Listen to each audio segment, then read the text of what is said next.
And we are on. So good evening, everyone. And Stephen Novosad here from Coach and Athlete Development in Nordic Canada, joined by Chris Manhard. Sounds like a Friday night football game here. Head coach in cross country BC.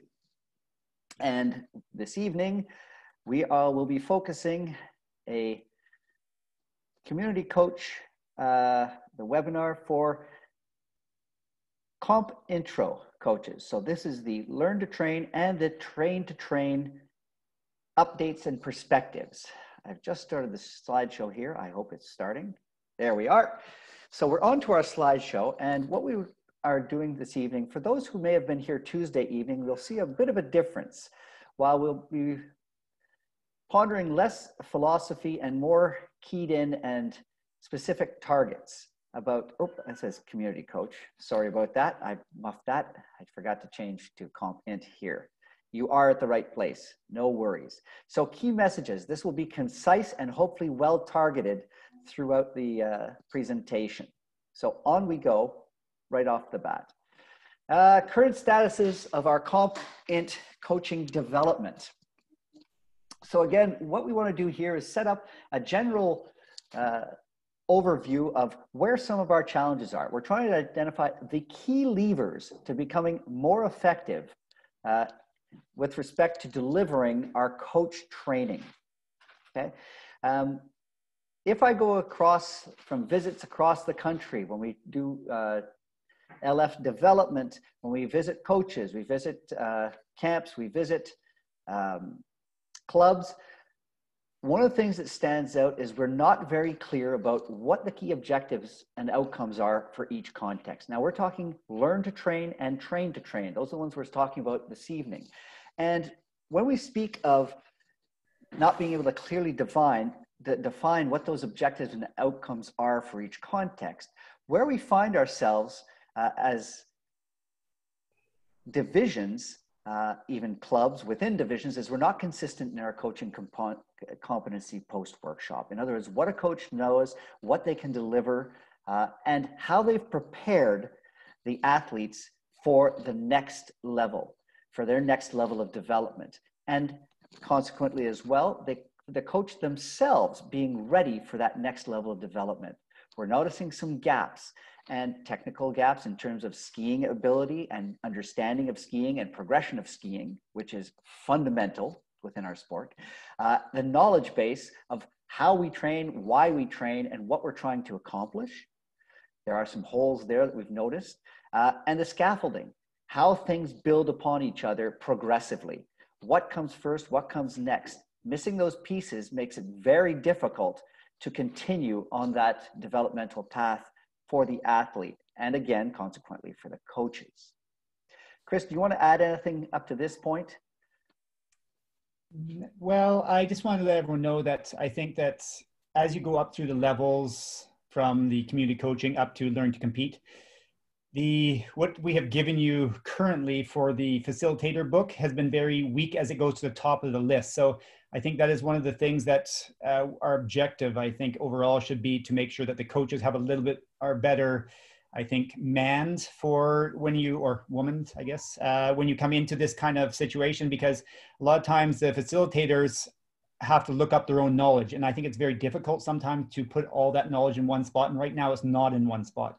So I think one of the goals should be for just the knowledge base for the learning facilitators has to be larger than what they're giving to the coaches. And I think sometimes that is a problem because sometimes they're not in the current racing formats, or they're not in the know-how for maybe technology or for research. And I think that is something that has to be a goal for almost all of the learning facilitators, that they should be able to keep on top of that.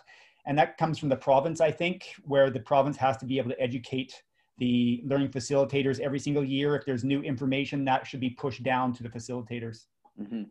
And even within the resource material that we do have, that of course it constantly needs updating, but it's knowing what are the key points to hit as well, because we can get mired down in some of the details and just the sheer volume of what's in there sometimes. And this is what we're trying to do, is really target what are those key things that is going to help with these levels as well within these contexts.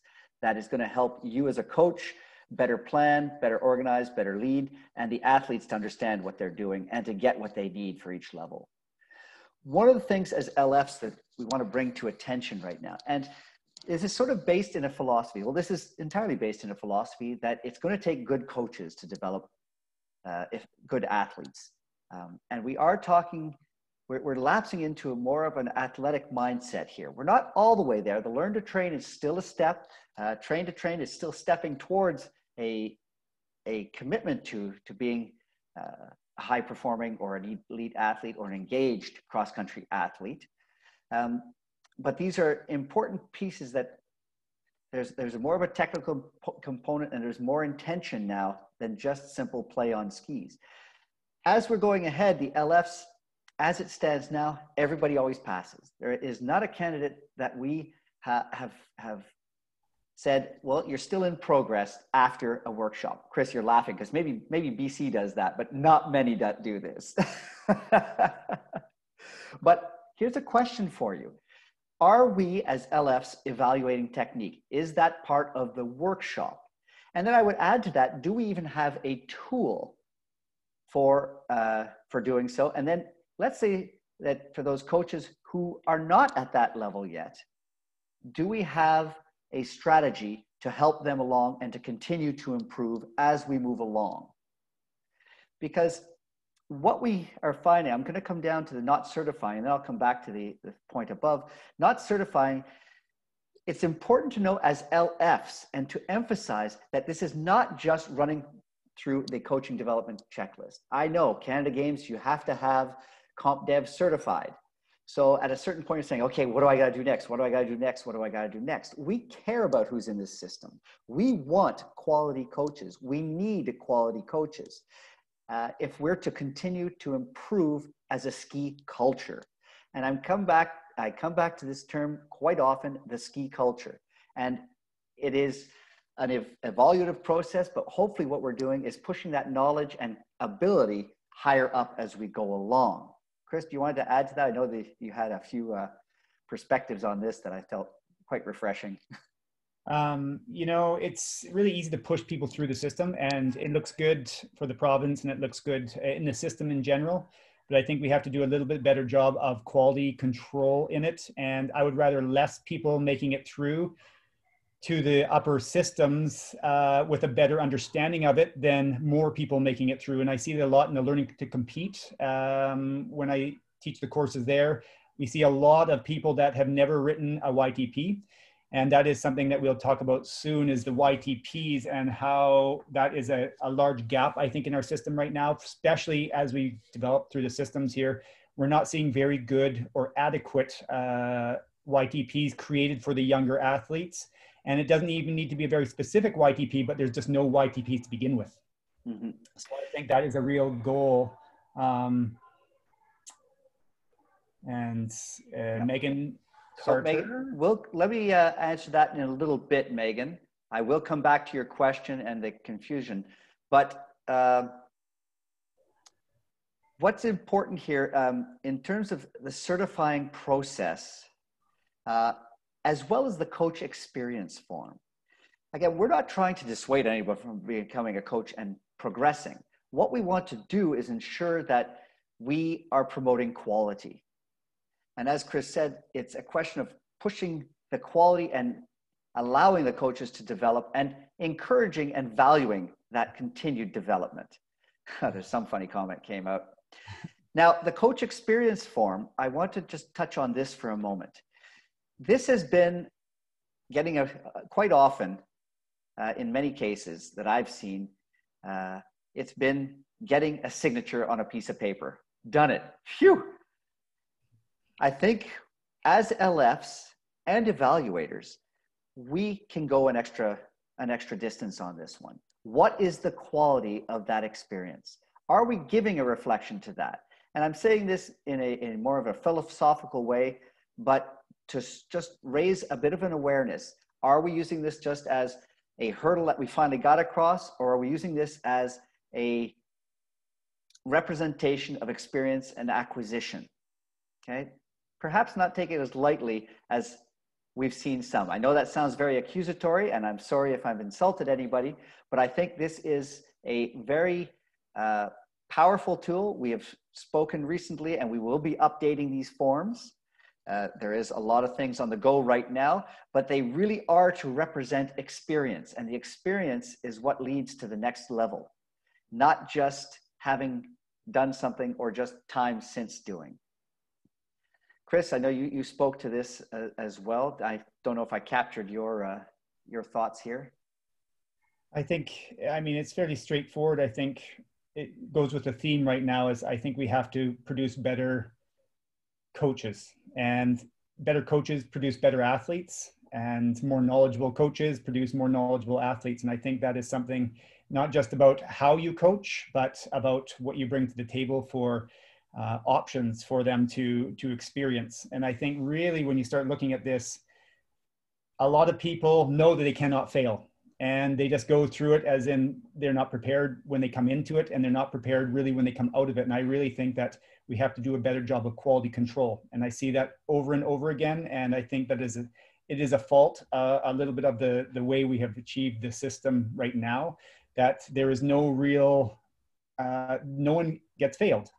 And I think that it's very important once you get to the higher stages that there is a failing point that is saying you have to come back, you have to learn more, and you have to get back here and you have to be evaluated again. And I think people are afraid to do that right now, but I don't think they should be. And we're not saying to become, regimental police force, but this is definitely something we want to achieve in the future to make it part of a learning process, that return and extra, perhaps remedial work. Paul, just to clarify, great question. The coach experience form is in fact to achieve trained status now. Not, if we go into the locker, you'll see that it's to achieve trained status and not certificate status. That was changed a year or two ago. And this will be clarified, of course. When you say no one certifies at L2T level, that's I actually see that as problematic, because there are coaches who will sit at the L2T level their entire career, and this is such an important level, as Chris and I are going to try to expound upon. We got to get this right. And if you're a coach who's going to sit at the L2T level, and when I say sit, I mean that's where you are effective, this is where you're really good, then certify at that level. Certification is not just a hoop to jump, it is a insight into where your gaps are based on what you hope to be doing. Okay, where do you see the gate being, L2T or T2T? I've seen coaches get put into technique remediation. T2T, well, in fact, yes, the T2T is the level where this is happening, or where we expect it to happen right now. This is going to be the level. L2T is a place to say, hey, heads up, gang, but it's really at the T2T level that we're expecting that higher quality. Confusion of certifying, Megan, just to speak quickly to this, there's a reality that at the lower levels or lower contexts, I don't say the more initial contexts, certification is actually quite easy and doesn't require a lot of evaluator intervention.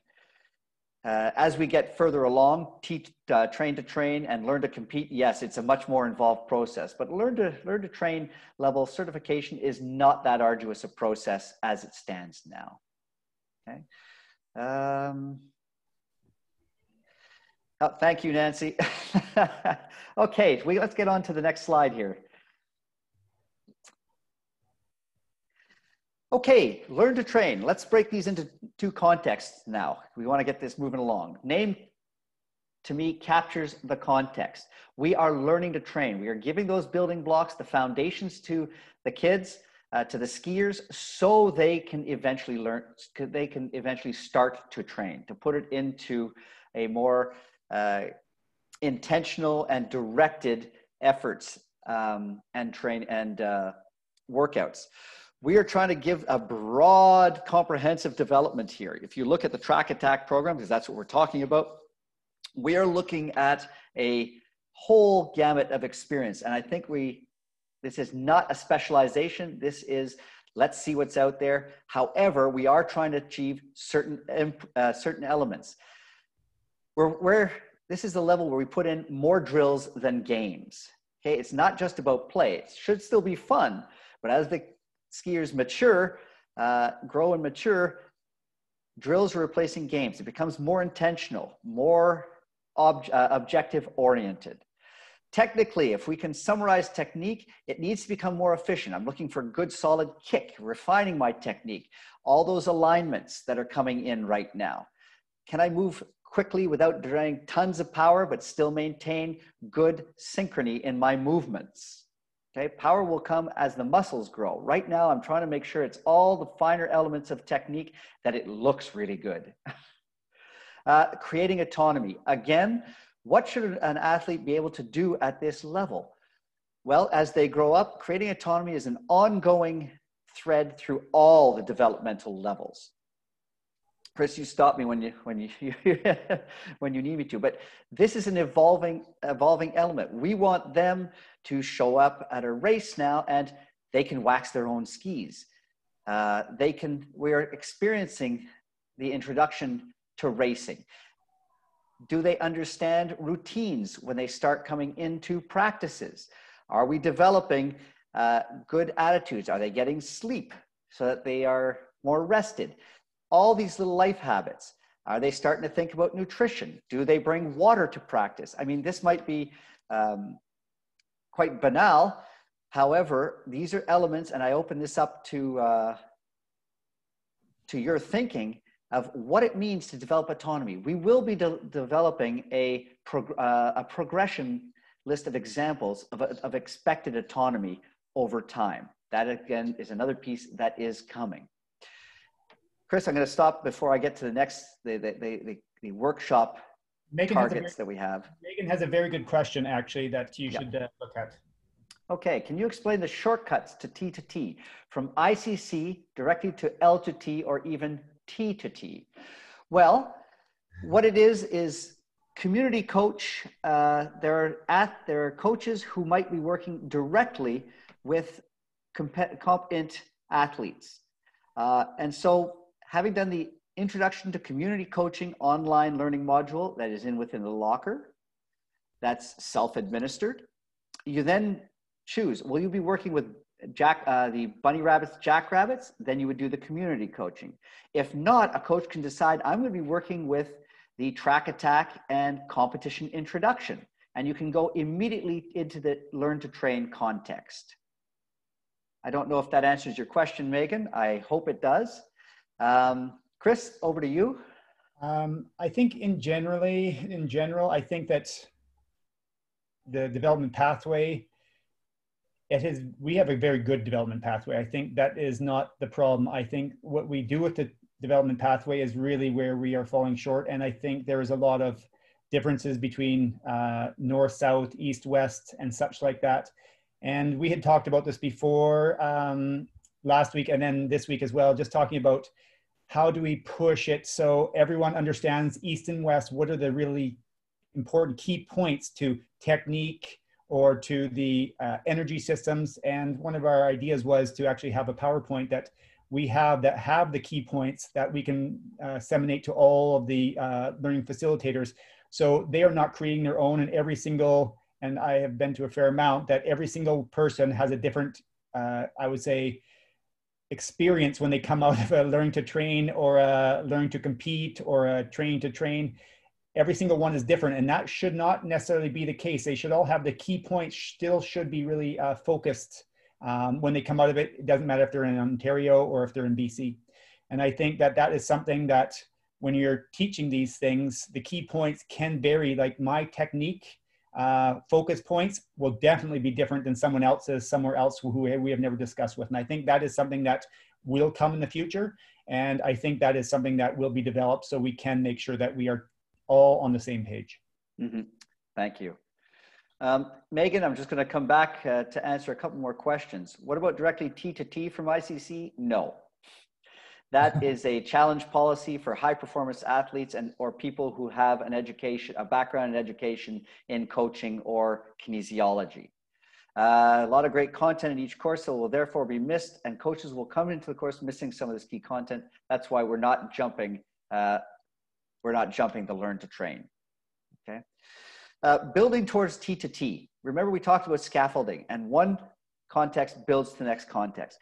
4 key points here that we really want to push home that coaches need to understand. Okay, basic energy systems, aerobic and anaerobic. I mean, we are just the differentiation between the aerobic and anaerobic.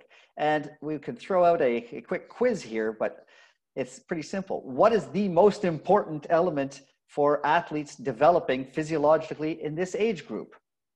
I hope everyone saw the underline. Right? We are developing our aerobic endurance. Speed, if we know at this level, we're working speeds. We're not working in long trainings in the anaerobic department. When we talk about effort, learning to train, and again, this is setting up the groundwork for the next level, the training to train. So getting this message across to coaches that they have a good understanding aerobic and anaerobic. Effort, distinguishing between fast and long. You can get a 10-year-old to do 1.5 minute, 3-minute intervals, 4-minute intervals. They ain't going to like it.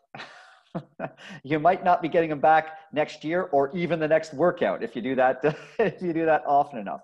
But we're trying to create the distinction here between what it means to go really fast and what it means to go long. And long, we can talk about hour, 2 hours even for hikes and stuff like that, but just learning basically how to make the distinguish, how to push when they want to or need to. And here where the introduction of this, what does it feel like to go hard? And can you describe what each level of effort is on the rating of perceived exertion scale? Strength, okay? Strength is, it becomes part of a routine. This is the body. We're not looking to develop monster athletes, powerful athletes at this point, but we're getting strength in part of their routine as they develop. And that's bringing it back to, for coaches, create routine with the athletes. It is so important. And we have to be educating. We're really starting to educate athletes. So if we go back to the previous slide, the coach's knowledge base, how well as a coach do you understand it's just coming to me in French right now, les filières énergétiques, the energy systems, thank you. Because if you don't understand, it's going to be pretty hard to help the athletes understand what they're doing and why they are doing it. The why becomes more and more important as we create that autonomy moving on with the athletes. Chris, do you want to add to that one?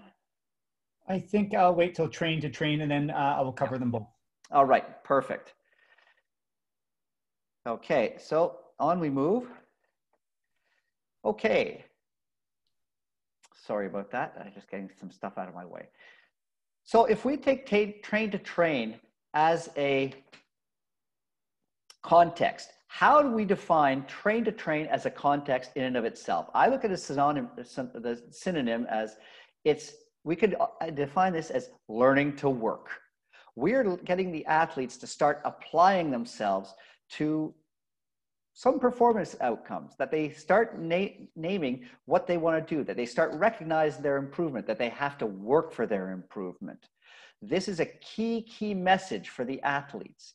You know, where does it fit in? Technically, they have to start developing that feeling, becoming fast on skis, the sensation of what fast is, developing their transitions where they can really understand, okay, it's better for me to be standing up here or it's better for me to be tucked here, that they can sense how it's working on their skis, that they can play with their balance and the adaptations to the terrain. The feeling is becoming a really key part of their skiing here, because without this, it's going to be really hard to continue to improve or to become really fast on skis and apply the power that will come with more physiological development. Experientially, we're trying to get the athletes now training to train. We have targets and goals. We're looking much more in a race focus at this level, right? The learn to train is still a very generalized, comprehensive. We have camps, we have backcountry skiing, we have all kinds of variety that we're adding in. Experientially, this is becoming a little more race focused. The training is becoming a little more objective focused, right? And it doesn't mean it's necessarily a provincial cup. That is the a typical pathway for most. However, what we are talking as well, it might be longer, but there is a progression that we're targeting with the athletes at these levels. And the autonomy, well, this is usually in a stage where athletes will realize they want to make the effort or they don't want to make the effort. Because when you get to learn to compete, you've made the effort and a commitment. Right here is you're learning to work. So this is what it's going to take to achieve my highest performance. We're not there yet, but we are trying to make that understood and make a choice in here. I want to keep playing, or I'm ready to start training as a more serious athlete. And I think these are really important points, because what we touch, and I will get on this in the key coach competencies that we're targeting, these are the next foundation for the learn to compete. Chris? I think the train to train and the learn to compete, a lot of people forget that learning to compete is right after train to train. Yeah. And it is very easy to forget that learning to compete is a level where you're at a national training center, or you're competing to go to the World Juniors or U23s. If you look at the actual competencies of a learn to compete athlete, they actually, very few of our athletes in the Canada really even fit into that. That's how high learning to compete really is. So I don't want you to think that train to train is too low. I think it's really important to make sure that they are ready. This is where the gap seems to be that I see, is that the train to train people are looking at it as still the top of jackrabbits, as opposed to they should be the best in their province if they are still on the train to train pathway, because at 15 years old or 14 years old or 13 years old, they will be in provincial cups and they will be going there if that is their experience pathway.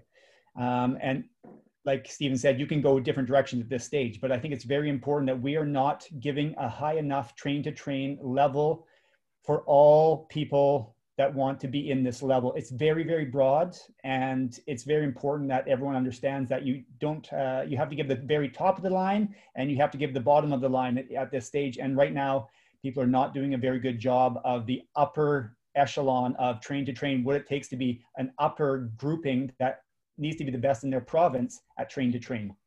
Yeah, and this is, so Megan, I'm just going to address, you say the course materials all outline these concepts very clearly. I agree that it is outlined, but as LFs, we're not translating this to the coaches, and this is why we bring it up tonight. We kind of have to emphasize this. It's a culture shift to a degree. Traveling across the country, I've seen many at this level who are still worried about having the athletes work too hard during a workout. And this is where Chris is going to talk right away to the YTP and understanding periodization as well.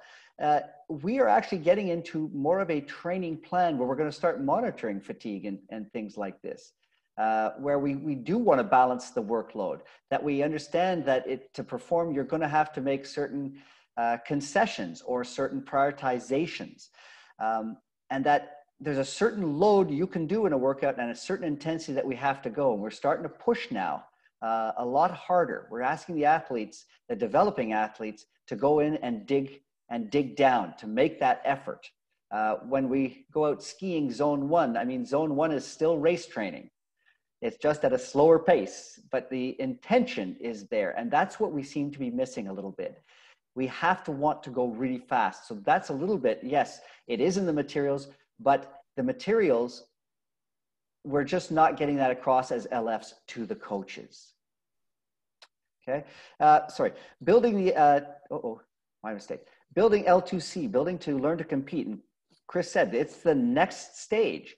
And we're talking energy systems, the full spectrum. We, as coaches, we want the coaches, we have to ensure the coaches have a full understanding of aerobic, anaerobic speed. This is fundamental, because when coaches get to the L2C, we've noticed a big span of knowledge, and it's not all consistent. And if you don't have that, the L2C is going to be a nightmare. It's going to be catch up, and we won't be developing to that level of quality coaching we need. Effort. We're getting into pacing and sustaining efforts, learning how, and I'm going to pop up this Chris's Bible, and Chris is in my Bible right away that we were speaking of just beforehand. Pacing and learning how to sustain efforts and how RPE is applied to workouts. Chris, do you want me to pull this up right now and speak to this? Yeah, let's go over the energy systems quickly here. Yeah. Oh, there we go. Now, everyone has seen this, I have no doubt about, and I'm sure that they have taught this as well. I think that it is something that every time the physiologist comes in to the Learn to Compete course, we have modified the Learning to Compete course, and we have regressed a little bit on it because we now have one full day of review. So we actually do one full day of review on basic competencies that they should know already. And we realize that the level is low enough that of the coaches coming in that they actually don't understand what really drives these systems. And I think as a learning facilitator, I think this is the toughest part of being a learning facilitator at the lower levels, is making sure you understand the physiology of it. And it's very, very difficult, don't get me wrong, and where it goes into the training, because a lot of learning facilitators don't write their own schedules. And then it becomes extra difficult because the questions that come are it's really hard to answer if you don't make your own schedules to begin with, so you don't have that experience. But I really think that even for the learning facilitators, I think it's really important to make sure that you understand the systems well enough that you can field the questions that are going to come, and that you understand that this table right here, like Stephen said, this is really important. But this is not just important, but it is the baseline of what we're building from. So even though this is the standard chart that we have, when you look at the end of this chart, and it has like sort of the minimum and the maximum sort of ideas. One sec, I just have to, can't get my little mouse. Oh, there it is. Example of easier workouts and harder workouts. This is the baseline. This is not the upper end for what we're looking at. If you look at other countries, the example of a harder workout is the baseline for them, and then they work above that. This is Canada, and we have made a lot of easier workouts. So this is made for a little bit of a younger population, is not made as much for an advanced population. And you can really see it as their athletes turn about 16, 17. You can really see that change first of all, in the systems that they're changing, but also on how well different coaches put this into practice.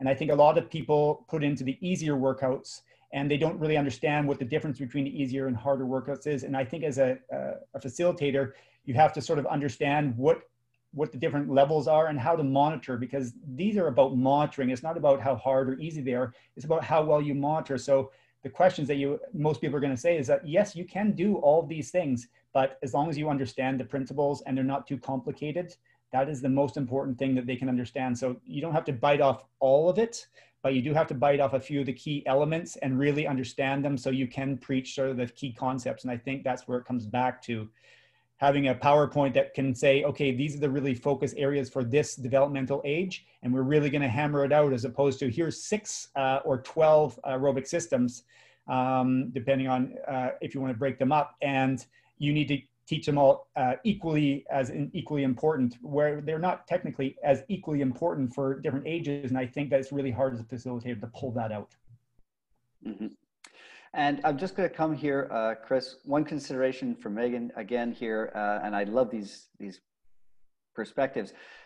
One consideration would reduce the volume of course content in order to spend more good quality time on the things that are weighted as the most important. Well, a complete rewrite of our context is coming. And right now we're working, as I've mentioned, on the community coach review. The Comp Int and Learn to Compete will come with time. This is one of the reasons we're looking for this webinar this evening, is to help the LFs target key points, and to target those key points and make the priorities for the ones that we've identified here. Okay, so really we are relying on LFs, and we are identifying key messages that have to stick, key pieces that are not sticking right now. But just to give you an idea of, to give a sense of, whoops, I'm not too sure there we are. To give a key sense of what to target are those 4 elements.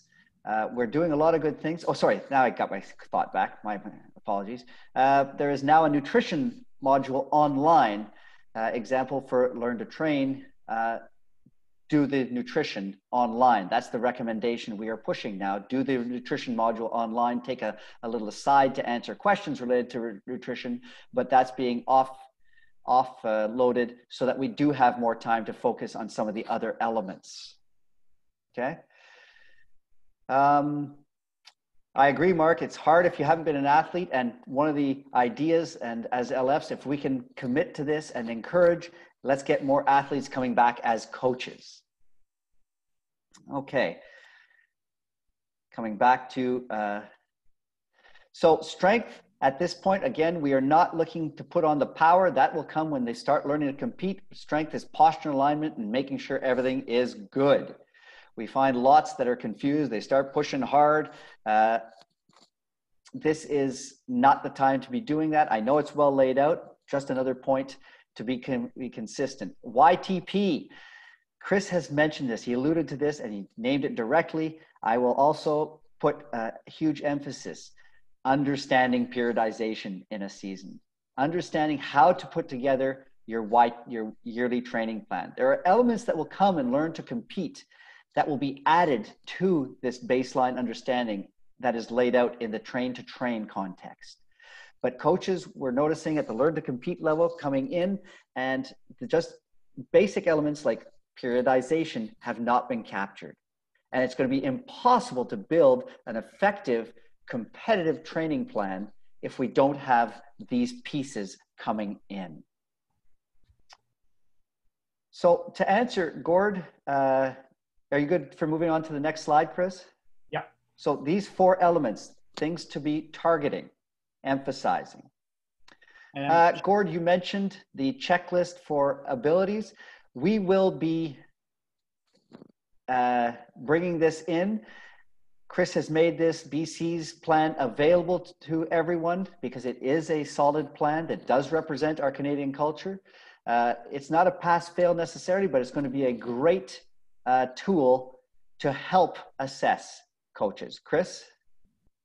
Now, before I just want to talk a little bit about first of all, the strength. I really think that Stephen hasn't completely said this yet, but our goal is to have a new strength soon. Yes. He can answer that a little bit more, but that is something that has definitely been lacking the last while, is strength for all ages, not an advanced one that was, or maybe not even relevant this day and age. The current one that's in there is not that good for all ages, and it's not necessarily relevant even for the older athletes now. So a new one is coming. That's exciting. And the other point was that the last Learn to Compete last year that I did, not one coach had a working YTP, not one.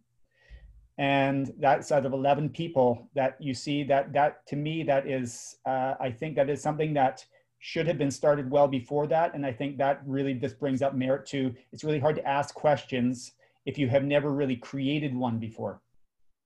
So I think that's the most important. Until you actually do it, then you realize how all these sort of things, the little niche things that you want to ask the physiologist or the facilitator. And I think that is really important as well.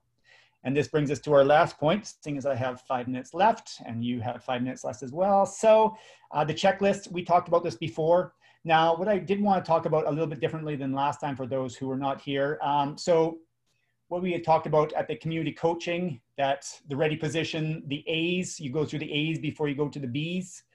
And the ready position, you know, this is pretty straightforward. Slight hip and knee flexion and ankle dorsiflexion, center of foot pressure, like pretty simple key points to it. The one ski, simple. Are they standing on one ski or are they always in the middle?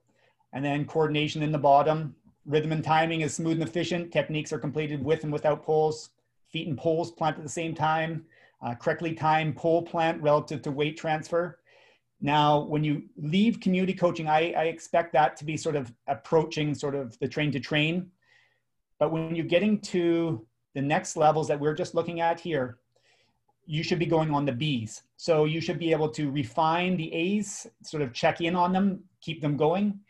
but the B's are sort of what you're looking for: power transfer, making sure that how you create the power under the body. Is it how much force is created off the toe, where you leave the toe in the body position? So if you're not, the ready position is great, but the power transfer sometimes in different options throughout the technique. And then the weight transfer, the foot pressure of where you push off. Say, for instance, in one skate, now it has changed a little bit more to a full foot forefront push to a little bit more of a toe push at the end of the technique. So are you transferring from the forefront to off the front of the toe? Is it changing that way?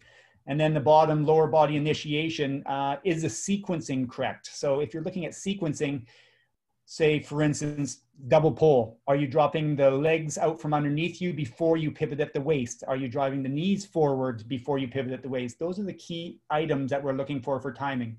So at this stage, we are looking at B's to making sure that they should have already covered the A's at the lower stages and into train to train. But I think really important to make sure that the A's and B's are covered by the time they leave the coaching, the coach aspect that you guys are working on at this stage. And I would even offer, Chris, your C level at train to train. I think we are getting, when I think about upper body initiation, loading that pole in classic and in others, I think we are there when we hit that. It's becoming a much more efficient application of your technique as well. Yeah. Okay, Chris, I know you got to go, and I just want to say thanks, because I will do the wrap up, and you want to run. Is there anything you want to wrap up with before you go? No, I think it's really, I think we have a great system, and I think that it's one thing to create the system that we've created, but I think that right now, the level that we believe is good is not as high as we need it to be. Exactly. And the more you see on research, just happens that Hans-Christer Holmberg is my mentor. And last year we created, or this winter, we created an hours necessary, intensity necessary for us, for what he believes is the best in the world, to be the best junior in the world of what you need to be at every single age. I created one for every single age from 14 to 23. And it shows that we are about 150 hours behind per age. That's the difference between what we are teaching, and same with intensity, how much intensity we're doing, how much volume we're doing. We are behind in every regard. And as he says, Canada has a good system, but they're still stuck in the 90s. And I think it's really important when you hear international people talking about where we are coming from, that it is important to take that into consideration, because I think people really think that this is really good, but I think that they don't understand how big the picture can be if we can really expand it. And I think that that's what it really comes down to: the learning facilitators teaching all these coaches, and then feeding it into the athletes, which need to be a little bit more responsible for themselves. I think that's more of an athlete driven. I mean, obviously it's changed to a lot more of an athlete driven grouping now for this day and age, but I think we need to make them more responsible for what they're doing, how they look at training, and how they write their own schedules. I think that is something that we also have to push across, saying that the days of making coaches responsible for writing everything and the athlete is just someone that absorbs it, it is not the case anymore. Now it is the case that athletes should be writing and taking part in the building process, and just as responsible as the coach.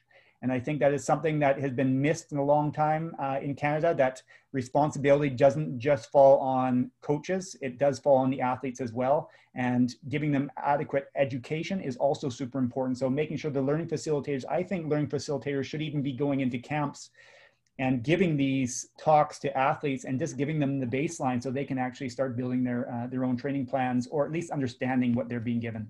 Yep. And that's a progression. So I love that. Thank you, Chris. I'm going to answer the last questions. You have to go to dinner. Thanks for the time, man. And that was brilliant. Again, this will be recorded. Emails can go out, and we will answer questions that we don't get to this evening. All right. So thank you so much, man. I'm going to go through. Megan, I want to just put a point here. it's something that was said earlier is that, I'm going to read this. Totally agree. Sometimes what happens is that less experienced coaches get lost in a course of more experienced coaches, and the information level is directed up rather than at the average level of understanding. Well, what we're trying to do here is boost that level of understanding and fill in those gaps. And again, that certification, but also the experience form is, if nothing else, just an awareness of, okay, this is what I have to know at this level.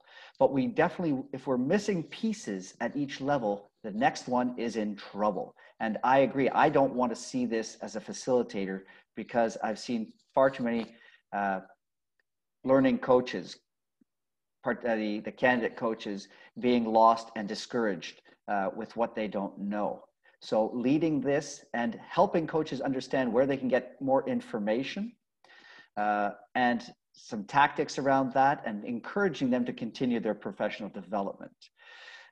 Mark, the hours for list for age, this will be coming as we revise our information as well. And remember, this is going to be, we are currently redoing at the moment the long-term development plan. We're updating this to 3.0, and this will have a reflection of all of these understandings within the new athlete development matrix. Okay. Paul, 2 questions for this year's L2TOS. Should we cut the fat out of other sections to focus on technique? So on snow, I mean, we're asking, we have to become better skiers. We have fit skiers. Again, we've targeted some areas that are laps, but so yes, I would say yes, and to the discretion of the LF, we still have to deliver the program, but these are the things that we have to make sure that are really driven home. Should we be announcing that coach experience form is required now to be trained? Yes, we do. What happens is the reference material is not up to date with the locker. I found this out just last week, in fact, but it is. You have to have the experience form to be trained context. Okay. Megan echoing the volume, I agree. Is part of the issue the quality of LFs? This is, again, we are as good as the quality of our training and trainers. So we're always aiming for the highest quality. What we're trying to do over time is to build the system. So we are definitely moving towards that direction. Hence the initiative of having this CC and the CompInt sessions this week. So I'm going to stop sharing. Oh, I believe there's one more question. No, we're good. So this brings us to the end of the session for this evening. Oh, Jen, what are 3 things LFs can do to get us out of the 90s? Well, Jen, I'm going to put that out there. We have to, if we start addressing those 4 elements, we know we're closing our gaps. So we will, as we do our reviews, we will indeed be getting ourselves out of the 90s, and this will be sooner rather than later. As we go forward, and I am going to pull up the PowerPoint one more time because I forgot to share one little element here. To answer again to Jen's question, what do you need? What other resources do you need? We can have more webinars that can bring in specific elements as LFs to up our game, to answer specific questions. Send me or Alona your ideas, requests, any other resources you need, clinics, workshops, outreaches. When we come and visit, we can do this online for your division and cater these things, or we can come and visit people when we're allowed to travel again. Guidance, talking with different divisions as we work, we are there. So let's try and identify this. This week, the 2 sessions this week is our first step in making sure we up our game. This is not the end of the line in any way, shape, or form. Okay. Can you get back to us regarding the move, some virtual learning opportunities, minimum practice sessions you would like us to include? Let me ponder that, and we will pick that up, possibly a great session for another webinar. Okay. Perhaps emphasis on the importance of LFs communicating with their division and being provincial ambassadors. Yeah, in fact, great point, Ilona. Sorry for dumping more work onto our plates, but you're right. The divisions have to drive this. The quality within the divisions and the communications within the divisions, doing your own in-house gap analysis is going to be important as well, and getting that drive and identifying where you can work with yourselves to build those capacities. Okay, so I will be ending it here this evening. Overextended again, but anyone who knows me, that's not a surprise. I hope it was quality and met your expectations. Before you go, however, for those coaches, LFs, who would like to receive PD points, please type in your name, or just type in, because your name will be listed, your NCCP number as you exit the session, and we will collect those and attribute the points. So thank you for attending. I hope this was useful. I'm looking forward to some feedback as well about where we need to go and gaps that we still need to fill, and questions that LFs would like addressed, perhaps in a more exchange, more of a meeting format than a webinar session. So thanks everyone, and have a wonderful, wonderful rest of the evening.